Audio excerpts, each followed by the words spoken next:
IWW adalah 117.522.330 dengan perincian 110 juta kepada saudara Solihuliati dan 7.184.466 masuk ke kas negara. Demikian pandangan kami sebagai bahan koordinasi kepolisian yang perlu kami sampaikan kepada negara. Adapun jika memang ada perubahan, koreksi, pengurangan, penambahan dapat ditinjau kembali perubahan. Pemohon Solihuliati, pendamping pembicara Saudara Hartini.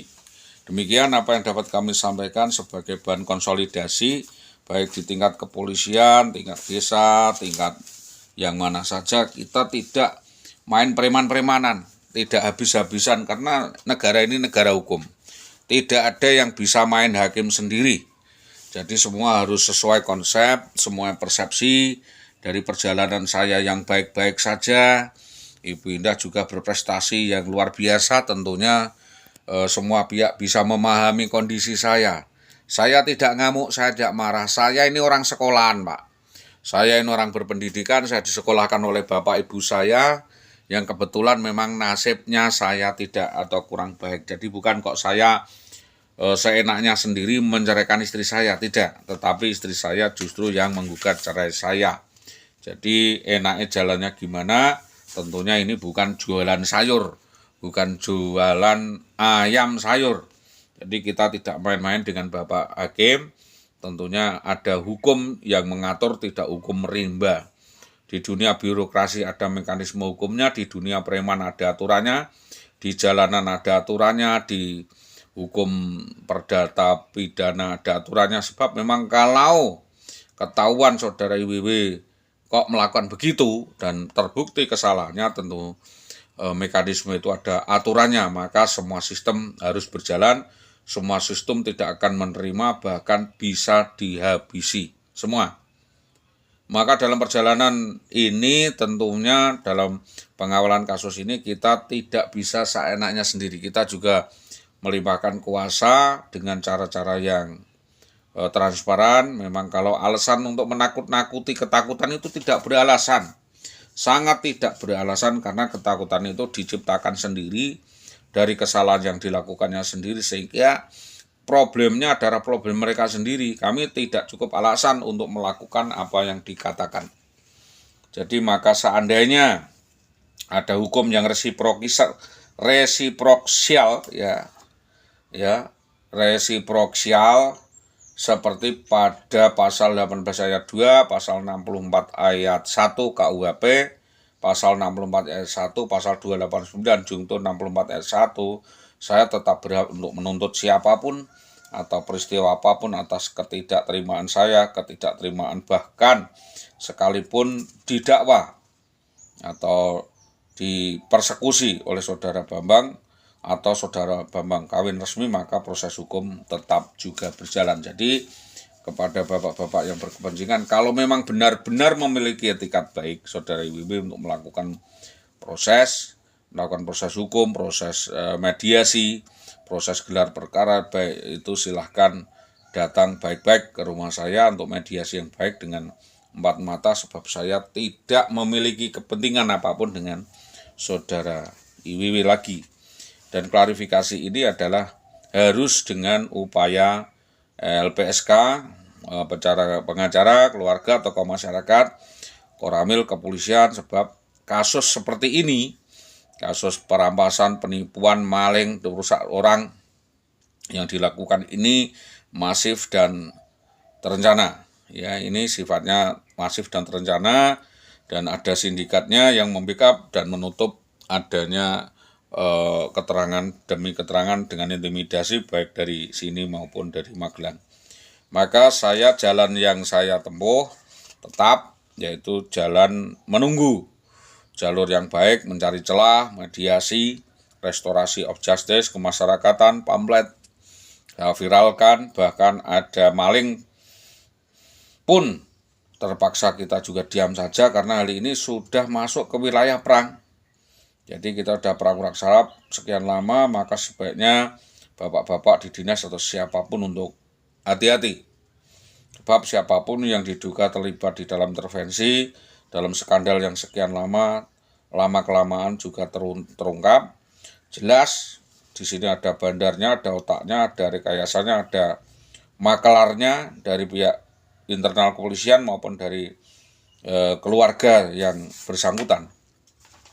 Maka apabila dalam hal ini ada perkara yang fair jaring mengikat dan kedua pasangan suami istri siri, bila perkawinan itu bukan pertama kalinya, mestinya ada surat keterangan, ada surat keterangan perceraian, surat kematian atau dan sebagainya yang dulu sebab tidak ada.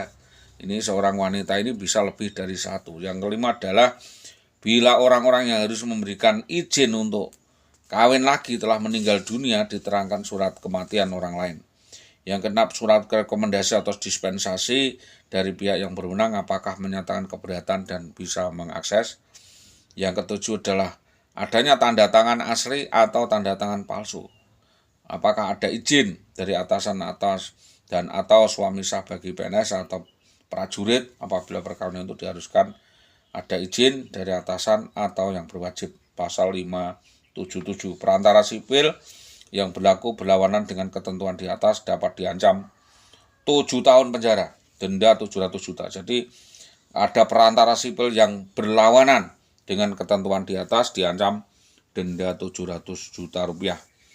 Jadi barang siapa yang secara asal-asalan menandatangani konosemen tanpa pertimbangan hukum, begitu juga orang yang untuknya hal itu tidak patut dilakukan, maka dianggap ada permufakatan jahat. Maka kalau konosemen itu terus dilakukan, kemudian terus diberikan tanpa ada akselerasi mediasi, dapat dipidana 7 tahun, subsidiar 750 juta rupiah, pasal 368B, dan itu adalah sebagai pengetahuan.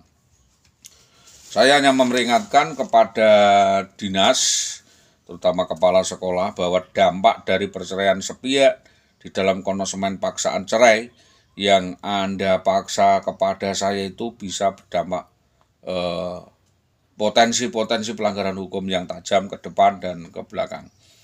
Maka mestinya bapak-bapak mengerti, mesti mempelajari KUHP dan KUHP, mempersiapkan penasihat hukum untuk bapak sendiri dan saudara IWW.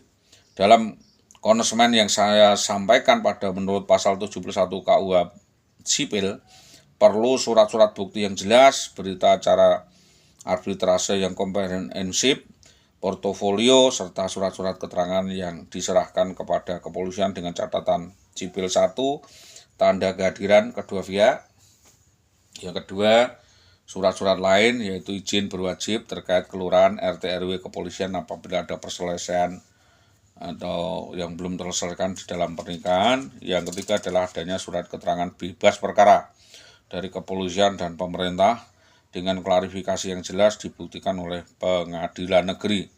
Yang keempat adalah surat itu harus dimoratoriumkan dalam memorandum dalam sidang-sidang pengadilan negeri, bukan surat-surat biasa yang dibuat sendiri. Jadi kalau memang bapak-bapak ini yang berkeras dan berkepentingan menceraikan saya dan istri saya, dan untuk persetujuan, satu, kita memang mengetahui adalah adanya orang tua saya yang berkepentingan, Kepala Dinas Tambak Romo, Kepala Dinas Pati, BKPP, Inspektorat, Ketua PGRI, Bupati Pati, PJ, Gubernur, Presiden RI, Kapolres Pati, Jurusita, keterangan cabut bendel, Polres Magelang, Polres Pati, Polda Jawa Tengah, Kapolri, Memo, LPSK, Ombudsman, Menpan, ya, Komnas HAM, Badan Administrasi Kepegawaian Negara.